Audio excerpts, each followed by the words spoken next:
নূরপুরে এখন শান্তি ফিরে এসেছে। মানুষ কোরআনের আলোয় জীবন সাজাচ্ছে। কিন্তু আল্লাহ তাআলা বলেন, তোমরা কি মনে করো আমি তোমাদের পরীক্ষা নেব না?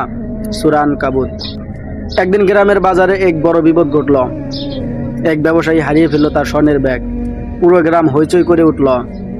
সন্দেহ গেল এক গরিব যুবকের দিকে, নাম তার রহিম। মানুষ বলল, নিশ্চয় রহিমই নিয়েছে, সে তো গরিব। ইমাম সাহেব সবাইকে শান্ত করলেন, বললেন, প্রমাণ ছাড়া কাউকে অপরাধী বলা হারাম। সূরা আল হুজরাত। রহিম কাঁদতে কাঁদতে বলল, আমি কিছু নেইনি, আল্লাহ জানেন আমার হৃদয় পরিষ্কার। সবাই নীরব হয়ে গেল। ইমাম বললেন, আল্লাহর উপর ভরসা রাখো, সত্য প্রকাশ হবেই। দুদিন পর একজন বৃদ্ধ বাজারে এসে বলল, আমি ভুলে সেই ব্যাগটা ঘরে নিয়ে গিয়েছিলাম। সবাই অবাক হয়ে গেল।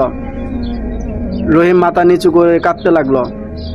ইমাম সাহেব বললেন, দেখো, আল্লাহ সত্যবাদীদের অপমান হতে দেন না। সূরা ইউসুফ। রহিমের ধৈর্য ও সততার জন্য সবাই তাকে সম্মান দিল। গ্রামবাসী বুঝল যে সত্যের পথে থাকে আল্লাহ তার জন্য দরজা খুলে দেন। গল্পের শিক্ষা, আল্লাহ সত্যবাদীদের পরীক্ষা নেন, কিন্তু কখনো অপমান হতে দেন না। মানুষ ভুল করতে পারে, কিন্তু আল্লাহর বিচার সর্বদাই সঠিক। যে ধৈর্য ধরে তার জন্য আল্লাহর রহমত অপেক্ষা করে।